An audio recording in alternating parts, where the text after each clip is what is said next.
What's up, y'all? It's your boy Coach B. I'm back, man. Thank God. I know it's been a while since I made a video, but like I said, as I learn, man, I like to come back, give y'all the information. Uh, Pretty much, like I said, I'm gonna open up the same as I usually do, man. Hitting important facts. You might think it's repetitive, but hang on, cause I got new information. Hang on, because you can always learn something every video, man. I don't come and talk about nothing but the things I know about. The things I know about and the things I just recently learned about. So I spent like countless hours yesterday at Jamboree, man, on the sideline with multiple recruiters for colleges, man. So as I learned, I try to give it to y'all, man. So like I said, thank God, it's time. We back. Let's go. The number one subject, y'all. We usually tackle this subject, but every video might start off this way, man. How to put yourself in the best position to be recruited when you're from a small rural area that just doesn't get a lot of recruitment. Guys, pay attention. This information is vital. Nobody might have done it before you. Very few might have done it before you. But there is a way to put yourself in a better position, or possibly the best position for you, because everybody's situation is different. So, how to get recruited when you're from a small area like the Delta, or any small area that's just under recruited, not very big, don't have a lot of scouts in and out the building. Number one, like I've said 100 times, if you watch my other videos, grades, guys. You gotta have the grades to play any kind of college ball. You have to have grades. That'll put you in the best position to play ball at the highest level that you're capable of playing. You have to have grades. Do what you gotta do in this classroom as well as the ACT. Do not let people tell you to wait to take your ACT. I have to tell my kids all the time, take your ACT, take it now. Because the more familiar you are with the test, the better you'll do on it. Do not listen to people in your school that say, you need to wait to take it. No, take it now. Take it now. The more familiar with the test you become, the better you'll do on it. And you're aiming for a qualifying score. The quicker you qualify, the quicker college recruiters can go from just liking you to actually offering you, because you cannot get an offer if you don't qualify to get in their school. So, number one rule, as usual, I always start out like that, man. You gotta get those grades, guys. You gotta get those grades. Number two, camping. And no, I'm not talking about with the tents and the campfire and none of that. Guys, y'all got to get out to these camps. There are two different types of camps out. There are strictly recruiting camps, and then there are skill camps. You need to get to both. Because when you're coming from a rural area, a small area, a lot of the times, the coaching ain't all that. You have to get out to these areas that are hosting these skill camps. Get out there and learn things about your position. A lot of times they're gonna put you in the skill, in whichever skill group you're a part of, whatever position you play. They're gonna put you in those groups. You get to learn from coaches from everywhere, because usually when they host a camp, coaches are from everywhere. You gotta get there to learn these things. Skill camps. You gotta get to the skill camp, guys. Also the recruiting camps. You're from a small area, you don't get a lot of recruiting camps, guys. Recruiting camps. Like I said, you're from a small area, small rural areas. You might not have a lot of scouts just coming in and out the door. It just happens like that sometimes. It's just the hand we was dealt sometimes when we're in the Delta. It's just like that. Sometimes that's what you gotta do. Recruiting camps, though, you gotta get out there so the recruiters can see you. If they've never heard of you, how are they gonna sign you? If your school's just not known for that, or if you ain't just a powerhouse and went to state and they done called your name 50 times across the intercom, how can they ever know you, guys? You cannot hang out in these backwoods, small towns and just expect to get recruited. It doesn't go like that. Like I said, I'm from here. I know that this is how it goes. Like I said, don't forget, like I said, you got to get out to these camps in rural areas and small towns, guys. A lot of times your staff just might not have a coach for your position.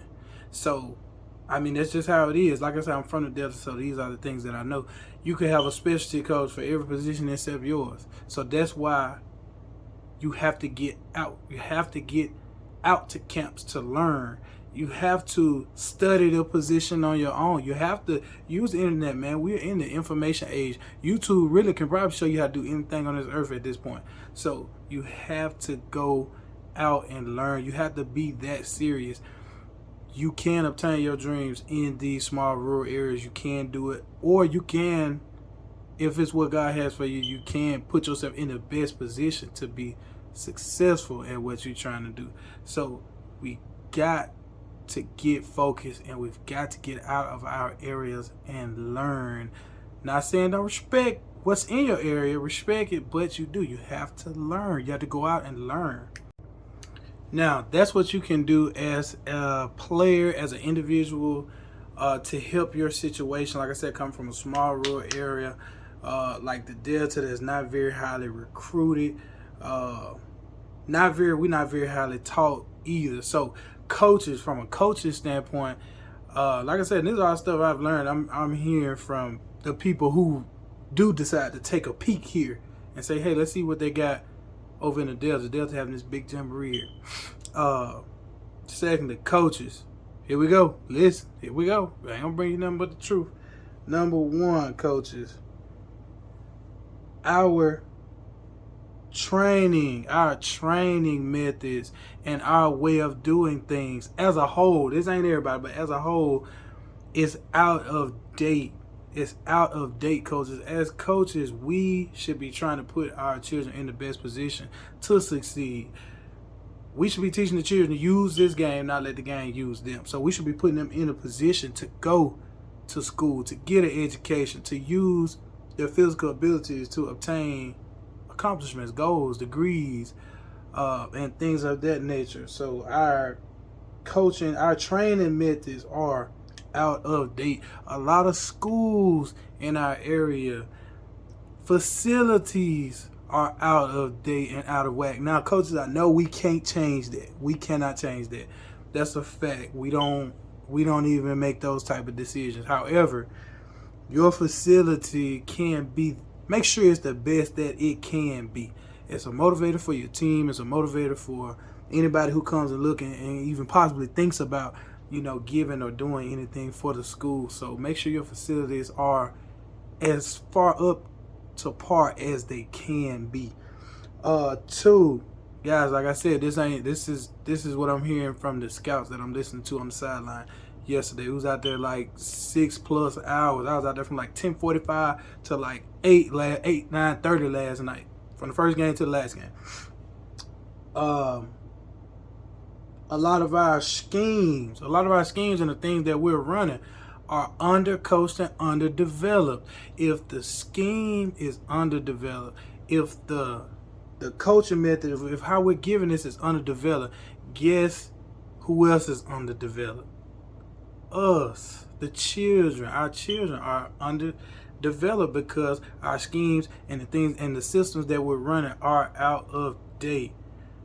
The number one word when looking at our children is raw talent. It's talented, but it's all physical and it's all natural, which is good, but you have to possess a mental aspect of this game to put you on the same level as the guys from Alabama, as the guys from Georgia, as the guys from Texas.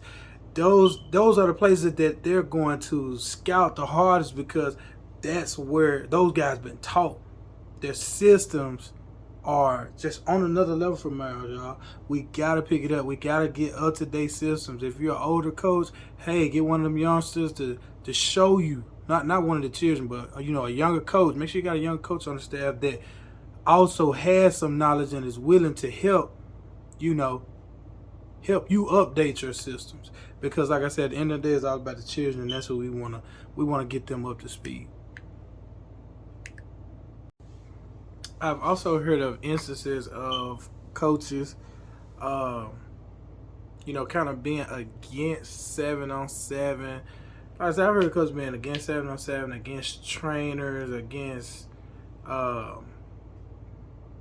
everything extracurricular.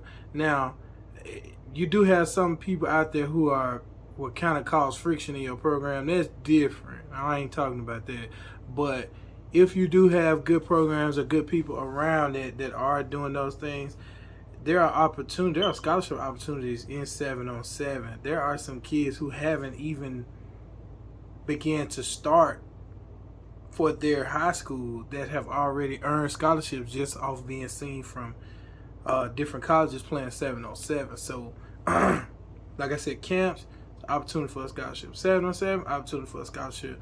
I can't speak on people conduct. I can't say, what's going on where, because, every situation different, every team different, every coach manages things different. So, but overall, if you're in a good situation, man, I just say we have to come out of that old way of thinking I have to be in control of doing every single thing with or for the child. Like I said, it's just too much information, man. It's too much information out here and too many opportunities for us to mismanage them. Parents, players, as a group, coaches, we all have to start demanding more. Nobody became great by just doing by just practicing in the moment. Everybody that became great, Michael Jordan, LeBron James, Kobe Bryant, those guys put in extra work. So coaches, we got to put in extra work. Players, you got to put in extra work. If this is what you really want to do, you got to go out, put that extra work in. Personal trainers, I heard of coaches talking against kids doing extra work. That shouldn't be, coaches. That just shouldn't be. I've heard coaches talk against camps. That shouldn't be. That shouldn't be. We have to come up to speed. This is a new age that we're living in. We're living in an information age, and everybody's seeking information. And the way that they get those information, people, is camps. You got to go to the camps to get your name and your face out there. You have to. So, like I said, out in Texas, Georgia, there's kids out there 12, 13 with personal trainers, man. These kids in middle school and they got trainers because guess what? They know what they want to do. Parents, you have to invest in your children that way. You have to pay for them to take the ACT. If you call yourself supporting their dreams, you have to be willing to spend money on these type of things. Like I said, if your child needs a personal trainer and you can afford one, that only sounds strange to small town people, us here in the Delta, or any of these small areas. That only sound crazy to us. Like I said, these people in Texas, Georgia, the ones that's, really, really doing this thing really big, those kids are doing that at 12, 13, 14, all the way up through high school. And we'll sit up and wonder, why they excelling, or why they got this opportunity. Hey, it's even going on here in Mississippi in the, the bigger areas. So do not be discouraged by people that just not familiar with what's going on. We have to invest in our children. So keep that in mind. We have got to come up to speed. That's what the college coaches say about us. That's what they say about our area.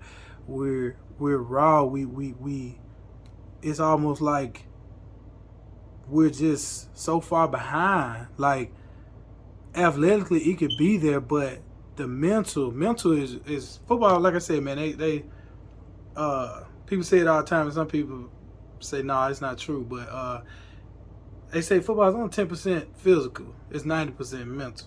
And I know if people find it hard to believe because it's such a physical sport, but it really, really is. So don't settle for your kid just running around. Oh, he fast. That's wonderful that he fast, but do you understand the game? So go back, take notes, tell who you want to.